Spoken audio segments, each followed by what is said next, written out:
Alright, you're looking at the TV, which means it's time for another review. This one is a retro review, a review of one of those things that I just go nuts for, and that's for classic, nostalgic gaming style. Like arcades and such. This is a review of Namco Museum, Volume 1. I did have Volume 3, but I have no clue where that went, and it makes me quite sad because the Volume 3 pretty much jump-started my love for nostalgic style gaming, like arcade style. So it makes me quite sad that we don't get this kind of stuff anymore.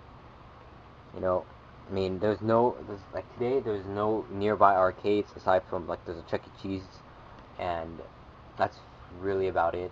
I have to go out to Ontario or something if I want to actually go play at a nice, real fun arcade like Dave & Buster's. So we're gonna put this game into the PlayStation. Okay, so we're gonna start up the PlayStation. Okay, here we go. Namco.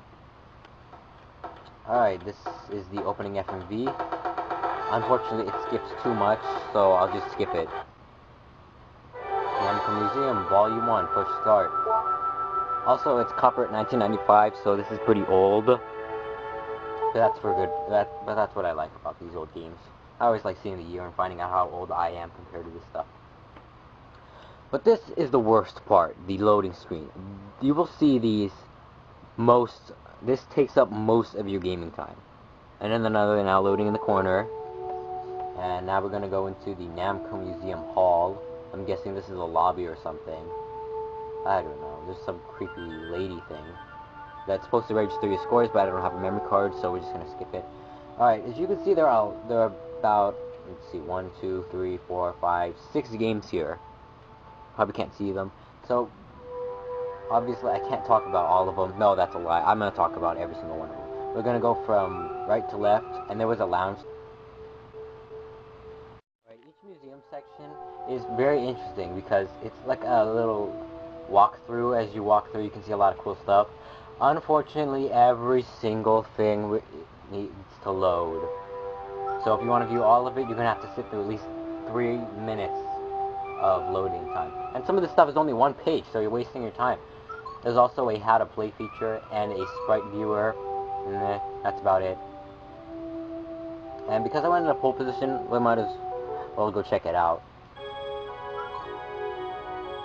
So as you can see, everything, well, it's all for show. Let's go to the game. And you can easily tell this is one of the older games because everything's a polygon. And it's telling me no memory card. Push start button.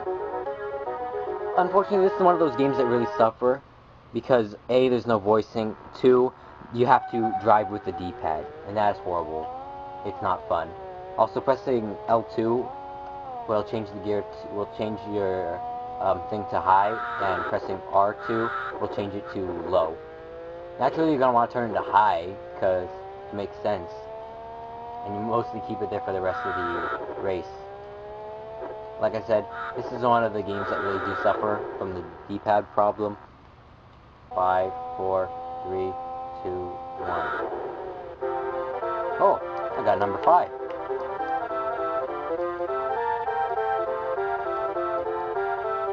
JDG, I don't know why. Alright, now let's check out Pac-Man. But this one's really interesting, actually, because you can change it to arcade vertical, which is what I want. It's going to give you a warning. Touch the volume switch and hit OK. It's monitor the TV to let's position it, and there you go. You get arcade style action in your own home. Yeah, it's Pac-Man in your own home. Yeah, it's just Pac-Man. Next one, Rally X. You also notice there's one on the other side, New Rally X. They're pretty much the same. The only difference is that there's something added to New Rally X. Apparently makes it newer because the camera doesn't pick it up. So now we're gonna play.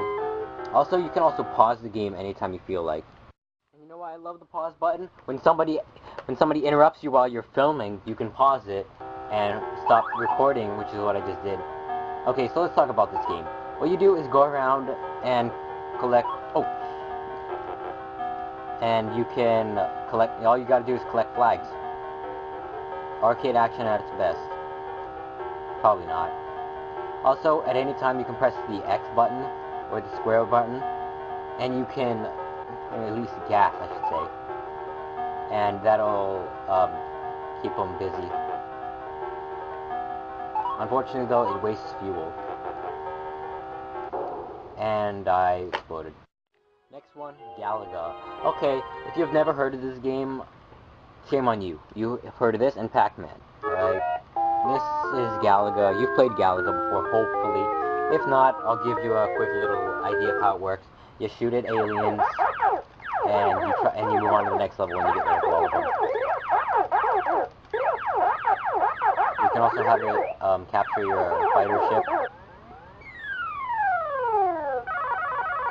Let it capture your ship. And nope.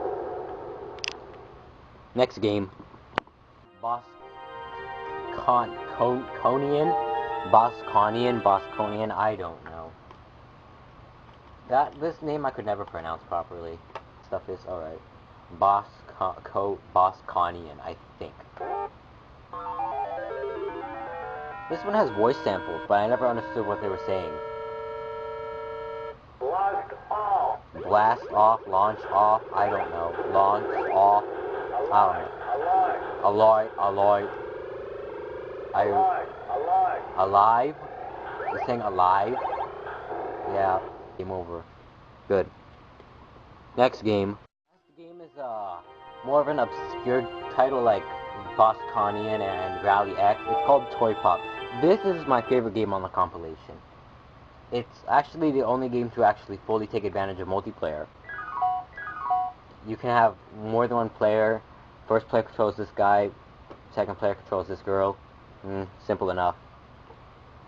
However, in order to get the two-player mode, the second player has to press start. If you press start, the other person can't join in. And you also can't continue unless if you have two people.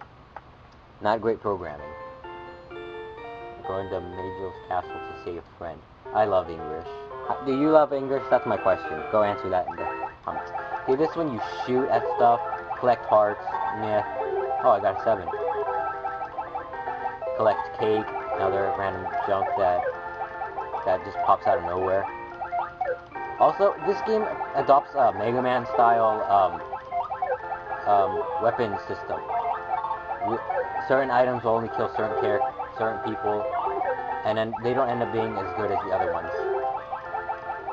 This is what I'm going to talk the most about because I love this one. Shoot boxes, collect power-ups and items and such. It's not really... It's very simple. But it's one of the more obscure games, and I died. But I love it, because it's so classic. You collect this last heart, and I can go in, and it'll take me to the next level. Two-player mode makes it a heck of a lot easier. One, because you got more firepower, and two, you have the chance to continue. Of course, you can only continue if you press start. Okay, now if you press start on the second player controller when there are 2 credits inserted, now you'll be playing with 2 people, which is nicer. It makes the game easier too. And there's really no difference aside from that. Aside from the fact that now I'm playing as a girl. Aside from that, there's nothing special. That's really the only change here. Shoot, just keep killing them. Okay, and I died. Also, that was pretty interesting. There was like no sound.